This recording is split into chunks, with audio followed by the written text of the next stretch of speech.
Welcome to the Agenda Rundown. Here are the highlights from our June 17th City Council meeting.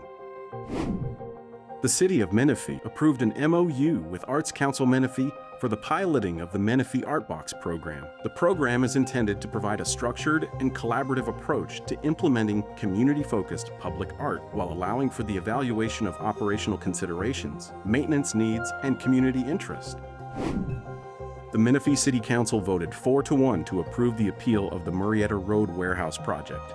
Since the continuation of the project hearing in December 2024, the project has made several significant improvements, including new truck routes to avoid resident impacts, additional circulation improvements to reduce congestion and improve traffic flow, as well as the paving of Floyd Avenue, enhanced landscaping, and offering residents allowances for improvements to their property.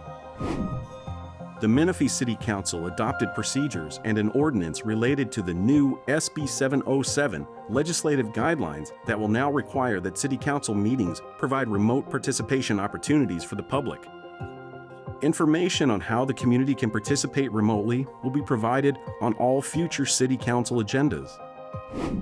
You can watch a full recording or the meeting live on the City of Menifee website under the Agendas and Minutes page or on Menifee TV. Thank you for watching the Agenda Rundown.